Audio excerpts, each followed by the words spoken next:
দুনিয়া সুন্দর, মানুষ সুন্দর, আসমান সুন্দর, জমিন সুন্দর, সুন্দর সুন্দর পাল্লা। জানি না কত সুন্দর তুমি আল্লাহ। আব্দুল্লাহ ইবনে হুযাফা ডাক দিয়া বলেন, রোমের কুকুর, তোর কথায় আমি খ্রিস্টান হব না।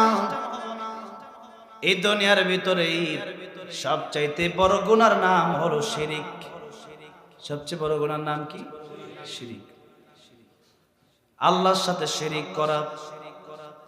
কারণ একজন স্ত্রী যদি একজন স্বামীরে বাদ দিয়ে 10 জন ছেলের সাথে চলে, স্বামী বলবে তুই আমার খারাপ স্ত্রী, তোরে ঘরে জায়গা দেওয়ার মতো টাইম নেই, তোরে ঘরে জায়গা দেবো না, বের হয়ে যা, দরকার নাই তোর মতো স্ত্রী আমার। ঠিক না বেঠিক?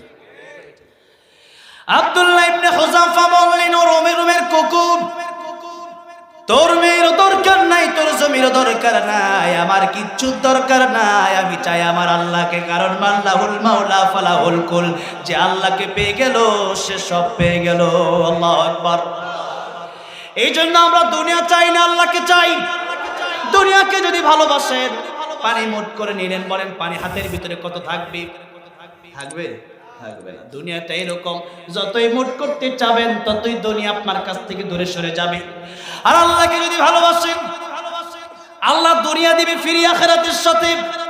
এই জন্য আল্লাহ রাব্বুল আলামিন বললেন, ওয়াল্লাযীনা আমানু আশাদ্দু হুব্বাল লিল্লাহ। ঈমানদার যারা হবে তাদের অন্তরে সবচাইতে বেশি ভালোবাসা থাকবে কার জন্য? আব্দুল্লাহ ইবনে হুযাফা বললেন, আমি আল্লাহরে ভালোবাসি, আল্লাহর জন্য আমি সব কিছু করব, তোর জন্য কিচ্ছুই করব না। দুনিয়া হারায় ফেলবো, আর দুনিয়ার তো দাম আল্লাহর কাছে নাই, তো দুনিয়া দিয়ে আমি কি করব?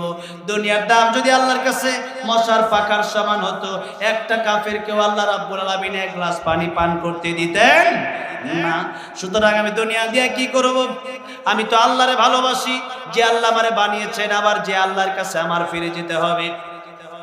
7 দিন পর্যন্ত জেলে আটকায় রাখা হলো আব্দুল্লাহ ইবনে হুযাফা রাদিয়াল্লাহু আনহুকে। এরপরে ডাক্তার পাঠানো হলো, দেখো কি অবস্থা। ডাক্তার গেল দেখার জন্য, গিয়া দেখতেছে মনে হয় মরে যাবে, মৃত্যু সজ্জায় মনে হয় শায়িত। ডাক্তার এসে বলল, রোম সম্রাট আব্দুল্লাহ ইবনে হুযাফা মনে হয় মরে যাবে। রোম সম্রাট বলল, তারে খাবার দিয়ে আসো। কি দিবা তাও বলে দিচ্ছি, দিবা তুমি শুকরের গোশত আর মদ। হালাল না হারাম? তবে জীবন বাঁচানোর জন্য তখন খাওয়া জায়েজ।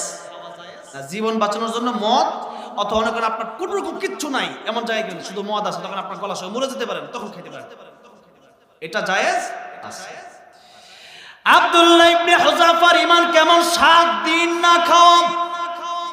আমি প্রথমেই বলেছিলাম, ঈমানদাররে যত মারে ঈমানের পাওয়ার তত বাড়ে। আব্দুল্লাহ ইবনে হুযাফা রাদিয়াল্লাহু আনহু 7 দিন পর যখন তার সামনে মদ আর শুকরের গোশত নিয়ে যাওয়া হলো, আব্দুল্লাহ ইবনে হুযাফা রাদিয়াল্লাহু আনহু বলল, ডাক্তার এই মদ আর শুকরের গোশত সরাবি না, আমি লাথি দিয়া সরাবো। আল্লাহু আকবার। ডাক্তার কয়, পাওয়ার তো কম না, 7 দিন খায় না, তো পাওয়ার কোথা থেকে? আমি বলি 7 দিন খায় না, শরীরের পাওয়ার নাই, কিন্তু ঈমানের পাওয়ার আছে না নাই? আব্দুল্লাহ ইবনে হুযাফা রাদিয়াল্লাহু আনহু এই কথা বলার সঙ্গে সঙ্গে ডাক্তার বলল, কত বড় সাহস! রোম সম্রাটকে বলল, রোম সম্রাট আব্দুল্লাহ ইবনে হুযাফা বলল, লাথি দিয়া মদের শুকরের গোশত সরাই দিবে। 7 দিন খায় না বলে, কে তো পাওয়ার আসে কোন জায়গা থেকে? রোম সম্রাট বলল, ঠিক আছে, একটা কড়াইয়ের ভিতরে তেল গরম করো। আব্দুল্লাহ ইবনে হুযাফাকে তেলের সামনে নিয়ে যাওয়া হলো। বলল, আব্দুল্লাহ ইবনে হুযাফা এখনো সময় আছে, তুমি খ্রিস্টান ধর্ম গ্রহণ করো, আর নয়তো তোমার এই তেলে ভাজবো। আব্দুল্লাহ ইবনে হুযাফা রাদিয়াল্লাহু আনহু ডাক দিয়া বললেন, মুসলমান তো শহীদ হওয়ার জন্য রেডি, তুই যতই বই দেখাস না কেন, আমি তেলের ভিতরে মরতে পারি, আমি শহীদ হয়ে যেতে পারি, কিন্তু খ্রিস্টান ধর্ম আমি গ্রহণ করব না। কারণ ইমানদার মুসলমানরা জানে শহীদ হওয়ার সাথে সাথে সাক্ষাৎ হয়ে যাবে কার সাথে? আল্লাহর সাথে। সৃষ্টি দেখেই মানুষ আত্মহত্যা করে, সৃষ্টি দেখেই মানুষ পাগল হয়ে যায়। আর এত সুন্দর সুন্দর সৃষ্টি যিনি করলেন তিনি কে? আমরা মাখলুক, খালেককে। তাহলে সৃষ্টি যদি এত সুন্দর হয়, আমার আল্লাহ সুন্দর কম না বেশি? জোরে বলেন। দুনিয়া সুন্দর, মানুষ সুন্দর, আসমান সুন্দর, জমিন সুন্দর, সুন্দরে সুন্দরে পাল্লা। জানি না কত সুন্দর তুমি আল্লাহ, জানি না কত সুন্দর তুমি আল্লাহ। বলেন না, জানি না কত সুন্দর তুমি আল্লাহ, জানি না কত সুন্দর। ঝর্ণা ছুটে চলে একে বেঁকে, পৃথিবীর বুকে কত ছবি একে।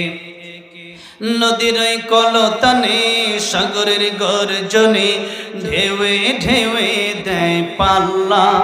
জানি না কত সুন্দর তুমি আল্লাহ, জানি না কত সুন্দর। জোরে কর সুবহানাল্লাহ। জান্নাতি যারা হয়ে যাবে মৃত্যুর পরে, আল্লাহ রাব্বুল আলামিনের সাথে তাদের সাক্ষাৎ হয়ে যাবে। আর আল্লাহ রাব্বুল আলামিনকে দেখার পরে মানুষ হাজার হাজার বছর তাকায় থাকবে, চোখ সরাতে পারবে না। সে আল্লাহকে দেখার ইচ্ছা আছে না নাই? আছে না নাই? আজকে সূরা রহমান আমি তেলাওয়াত করেছি। আল্লাহ রাব্বুল আলামিন জান্নাতের ভিতরে সূরা রহমান আল্লাহ রাব্বুল আলামিন তার বান্দাদেরকে তেলাওয়াত করে শোনাবেন। আয় আল্লাহ রাব্বুল আলামিন, আজকে যারা এই মাহফিলে আসলাম নবীনগরে, মেহেরবানি করে আয় আল্লাহ রাব্বুল আলামিন ওই জান্নাতের ভিতরে তুমি তোমার ওই মাহফিলে আমাদেরকে একটু জায়গা ব্যবস্থা করে দিও, বলেন আমিন।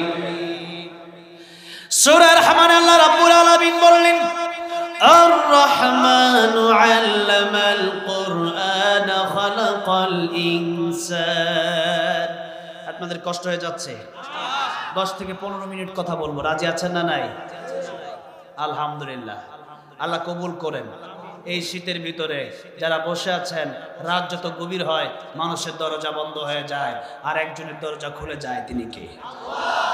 আল্লাহ রাব্বুল আলামিন আরশে আজিম থেকে প্রথম আকাশে চলে আসেন আর ডাকতে থাকেন, আলা মিন মুস্তাগফিরিন ফাগফির লাহু, আলা মিন মুস্তারজিকিন ফারজুকহু, আলা মিন মুবতালান ফাউআফিয়াহু, আলা কাযা হাত্তা ইয়াতলুআল ফজর। বান্দা গভীর রাত হয়ে গেছে, মানুষগুলা ঘুমায় গেছে, এই সময় আমি আল্লাহ তোরে ডাকতেছি, কি দরকার আমার কাছে? চাইতে দেরি, দিতে দেরি হবে না। আল্লাহু আকবার। মানুষের সাথে বেয়াদবি করলে পরে মানুষের কথা বলে না, ও মাফ যতদিন না চাবে আমি কথা বলবো না। আর আল্লাহ কই, তুই বেয়াদবি করছস, তুই নাফরমান, তুই গুনাহগার, মাফ করে দেওয়ার জন্য আমি আল্লাহ বইসা দিছি। কি আল্লাহ পাইছি, এরপর বান্দা ঘুমায়। আল্লাহু আকবার বলেন। আল্লাহ রাব্বুল আলামিন বলেন, আর রহমান, দয়াময় তিনি। আমার আল্লাহর চেয়ে দয়াময় আর কারো আছে? দুনিয়ার যত দয়া মায়া আছে, আল্লাহ বলেন আমার 100 ভাগ দয়া মায়া থেকে 1 ভাগ দিলাম তামাম পৃথিবীর সব মানুষকে। ভাগ কি? দুনিয়ার বাঘের ভিতরেও 1 ভাগ, দুনিয়ার বাঘের ভিতরেও 1 ভাগ। বাঘ, ওই যে চিড়িয়াখানা যে বাঘ, বাঘ ছোট বয়াকার বা বড় বাঘ, দুনিয়ার বাঘের ভিতরে 1 ভাগ। উল্টা শব্দ চেঞ্জ হবে। দুনিয়ার বাঘের ভিতরেও 1 ভাগ, মুরগের ভিতরে, মুরগির ভিতরে 1 ভাগ। যার কারণে মুরগি নিজে বৃষ্টিতে ভিজে তার বাচ্চাগুলোরে বৃষ্টিতে ভিজতে দেয়। মা বাড়িতে বাবা আপেল কমলা আনছে, তার 5 জন সন্তানের 5টা দিয়া দেয়, মা খায়। এত মায়া, এত ভালোবাসা, এত দয়া। তামাম পৃথিবীর সব মানুষ, সব পশু, সব মাখলুকাতকে মিলায় আল্লাহ দিয়েছে 1 ভাগ। আল্লাহর কাছে আছে 99 ভাগ। সুবহানাল্লাহ। আল্লাহ রাব্বুল আলামিন বলেন, এত দয়া মায়া আমার। এবার শুনেন, আল্লাহ রাব্বুল আলামিন সূরা রহমানের ভিতরে একটু পরে পরেই বলেছেন, যারা পারেন আমার সাথে ঠোঁট মিলিয়ে পড়েন, ফাবিআইয়ি আলাই রাব্বিকুমা তুকাদ্দিবান। তোমরা আমার কোন কোন নিয়ামতকে অস্বীকার করবে? পারবো? এখন যদি মরে যায়, এখানে পৃথিবীর এমন কোন বাপের বেটার ক্ষমতা আছে যে আমার রুহুটা দিয়ে আমার বাঁচায় রাখতে পারে? নেতার ক্ষমতা আছে? কোন পীরের ক্ষমতা আছে? আমার বাঁচায় রাখতেছে এই মুহূর্তে যে কথা বলতেছি। আমরা মরে গেলে আমরা লোকটা মরে গেল, কিন্তু না, আমরা বেঁচে আছি। কথা বলা দরকার ছিল যে আমরা কেমনে বেঁচে আছি, কেমনে কথা বলি, কেমনে চলি, এটাই আশ্চর্য। তার মানে আমাদের ভিতরে আল্লাহর কুদরত চলছে। কি চলছে? আল্লাহর কুদরত। ওই দিন একজন আলেম কথা বলতে বলতে তার জবান বন্ধ হয়ে গেছে, আর কথা বলতে পারছিল না। হ্যাঁ, রফিউদ্দিন নুরি ভাই। তো আমি যে কথা বলছি আমার জবান বন্ধ হতে পারে কি পারে না? মিরপুর শহীদ বুদ্ধিজীবীতে একদিন আলোচনা করার জন্য গেলাম। তো মাগরিবের পর আমার বয়ান, আসরের পর চিন্তা করলাম তো বুদ্ধিজীবী তো তাদের কবর জিয়ারত করে আসি। তো জিয়ারত করতে করতে এক সময় দেখলাম একটা কবর লেখা ফিরোজ শাহ, মনে পড়ে গেল। গান গাচ্ছিল স্টেজে, 1 মিনিটের নাই ভরসা, সাঙ্গ হবে রং তামাশা, দম ফুরাইলে বন্ধু চক্ষু বুঝিলে। গান গাইতে গাইতে স্টেজেই মরণ হয়ে গেল। তো এই স্টেজে অনেকের মরণ হয়ে গেছে, এখানে আলোচনা শুনতে শুনতে অনেকের মরণ হয়ে গেছে। এখান থেকে বাড়ি ফিরে যেতে পারবেন কিনা তার কোনো গ্যারান্টি আছে? জোরে বলেন, গ্যারান্টি কোনো আছে? এই জন্য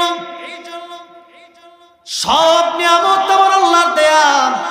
আল্লাহ বলেন, যা দেখো, যা চলতেছ, কথা বলতেছ, সবই তো আমার আল্লাহর দেয়া। তবে শোনো, আল্লামাল কোরআন, দয়ার প্রথম কথাই আল্লাহ বললেন, আমি তোমাদেরকে কোরআন শিখালাম। কি শিখালেন? মাদ্রাসা তো, তার কারণে একটু মাদ্রাসা নিয়ে একটু কথা বলবো, দ্বীনি শিক্ষা নিয়ে একটু কথা বলবো, শুনবেন তো? হ্যাঁ, এই জন্য সূরা রহমান তেলাওয়াত করলাম। আল্লাহ রাব্বুল আলামিন বললেন, আল্লামাল কোরআন খালাকাল ইনসান। আমি আল্লাহ রাব্বুল আলামিন কোরআন শিখালাম, আগে মানুষ বানালাম, পরে আমরা তো দেখি আগে আসলো মানুষ, তারপরে শিখলো কোরআন। কিন্তু আল্লাহ বলেন না, কোরআন যদি না শিখো, জন্মগত যদি মানুষ হও, আসাদ নুর তো দেখতে মানুষ, কিন্তু কুকুরের চেয়ে খারাপ। তাসলিমা নাসরিন দেখতে মানুষ, কিন্তু গরু ভালো আছে, গরু দিয়া সমাজের উপকারে আসে, কিন্তু তাসলিমা নাসরিন দিয়া সমাজের ক্ষতি ছাড়া আর কিচ্ছু নাই। এই জন্য আল্লাহ রাব্বুল আলামিন বলেন, কোরআন না শিখলে মানুষের মতো মানুষ হওয়া যায়? আল্লামাল কোরআন খালাকাল ইনসান। আল্লাহ বলেন, যত দয়া আমার আছে, সবচেয়ে বড় দয়ার নাম হলো কোরআন শরীফ। সবচেয়ে বড় দয়ার নাম কি? এখন আসেন, কোরআন শিখলে 4টা লাভ। কয়টা? অনেক লাভ আছে, হাজার হাজার লাভ। আমি বলবো আজকে 4টা। কয়টা বলবো? 1 নম্বর, কোরআন শিখলে পরে এই দুনিয়াতে মানুষ র‍্যাব, পুলিশ, আর্মি কোনো সময় ভয় পায় না। তারা অন্ধকারে চুরি করে, ডাকাতি করে, জুলুম করে, জনগণের টাকা খায়। আর যাদের ভিতরে আল্লাহর ভয় আছে, এরা চিন্তা করবে, আমার কেউ দেখবে না, আমার দেখবে কে? ইংলিশ, অঙ্কে, বাংলায়, না কোরআন শরীফে? কোরআন শরীফ। কোরআন শিখলে পরে এই দেশের মানুষগুলো সভ্য মানুষ হয়ে যাবে। এটা হচ্ছে দুনিয়ার 1 নম্বর লাভ। 2 নম্বর লাভ হচ্ছে, কোরআন শিখলে মরণের সময় ঈমান নসিব হবে। কি নসিব হবে? আর যদি কোরআন না শিখেন, ঈমান নসিব হবে না। আপনাকে আমি জিজ্ঞাসা করতে চাই, আপনি যদি বলেন আমি জানি না, আল্লাহর কাছে এই কথার দাম হবে না। কেন? আপনি না জেনে বিষ খেলে ক্ষতি আছে না নাই? না জেনে 20 তলা থেকে লাভ দিলে ক্ষতি আছে না নাই? না জেনে কারেন্টের সুইচে যদি আপনি হাত ঢুকায় দেন, ক্ষতি আছে না নাই? আচ্ছা, আপনি যদি বলেন জানি না, কাজ হবে না, মরে যাবেন। ঠিক তেমনি ভাবে আপনি যদি বলেন জানি না, আল্লাহ বলবেন জানলা না কেন? কেমনে খাইতে হয় শিখছো, কেমনে বিয়ে করতে হয় শিখছো, কেমনে দুনিয়াতে চলতে হয় তা শিখলা, কেমনে চাকরি করতে হয় শিখছো, ডক্টর কেমনে হয়তো শিখছো, ইঞ্জিনিয়ার শিখছো, কিন্তু কোরআন শিখলা না কেন? জবাব দাও, আগে এটার জবাব দাও। নামাজের হিসাব হবে কিয়ামতের ময়দানে সর্বপ্রথম। যারা কোরআন পারে না, নামাজ হয় না। নামাজ ভঙ্গের কারণ কয়টা? 19টা। যারা কোরআন পারে না, এদের নামাজ হয় না। কিয়ামতের ময়দানে প্রথমে ধরা খাবে নামাজের হিসাব দিতে গিয়া। এজন্য কোরআন শেখা দরকার আছে না নাই? আমি বলেছিলাম 4টা বলবো, 2টা বললাম। 3 নম্বর, কবরে মুসা আলাইহিস সালাম হেঁটে যাচ্ছেন। ইমাম ফখরুদ্দিন রাজি রাহমাতুল্লাহ আলাইহি বলেন, তাফসীরে কাবিরে তিনি লিখেছেন, যাচ্ছে কবরের পাশ দিয়ে, দেখছে আযাব হচ্ছে, আবার আসতেছে, দেখতেছে সেই কবরের জান্নাতের বাগান হয়ে গেছে। বলেন, ও কবরবাসী, কি ব্যাপার? কবরটা একটু আগে দেখলাম আযাব হয়, এখন এই কবরে জান্নাতের বাগান। উনি বললেন, আমি যখন মারা যাই, আমার স্ত্রীর পেটে একটা বাচ্চা ছিল, সেই সন্তানটা যদি দুনিয়াতে জন্ম নিল এতিম হয়ে, এই তো একটু আগে আমার সন্তানটাকে আমার স্ত্রী তার মা মাদ্রাসায় ভর্তি করায় দিল, সে পড়ল বিসমিল্লাহির রহমানির রহিম। আল্লাহ রহমান রহিম, এই কথা আমার বাচ্চা পড়ছে। আমার এতিম বাচ্চাটা আজকে এই আল্লাহকে রহমান রহিম বলে ডাক দেওয়ার কারণে আমার আল্লাহ বলতেছেন, এই লোকের বাচ্চা এতিম ছেলে আমার রহমান বলেছে, রহিম বলেছে, এই লোকের কবর আযাব যদি হয় তাহলে আমি রহমান রহিম থাকতে পারি না, তার কবর আযাব মাফ। আমি জিজ্ঞাসা করতে চাই, যেই ব্যক্তিটার সন্তান কবরে যাওয়ার পরে শুধু রহমান রহিম বলল, কেবলমাত্র মাদ্রাসায় ভর্তি হলো তাই আল্লাহ তার কবর আযাব মাফ করে দিল, বাপের কবর আযাব। আপনার সন্তান যদি হাফেজে কোরআন হয়, আলেমে দ্বীন হয়, নামাজি হয়, আপনার সন্তানটা যদি আল্লাহর প্রেমিক হয়, তাহলে আপনার কবরটা আল্লাহ জান্নাতের বাগান বানায় দিবে না? এরপরও যদি আপনি কোন না আমি ডক্টর ইঞ্জিনিয়ার বানাবো, আপনি বানান, আমার সমস্যা নাই। আপনার আল্লাহর তো কোনো লাভ হবে না। আপনি যদি আল্লাহকে মানেন, আল্লাহ লাভ হবে নাকি? আপনার লাভ হবে আল্লাহকে মানলে। আপনি যদি আল্লাহকে না মানেন, আল্লাহ লস হবে? আল্লাহ লস হবে না, আপনার লস হবে। আপনি বুঝে দেখেন কি করবেন।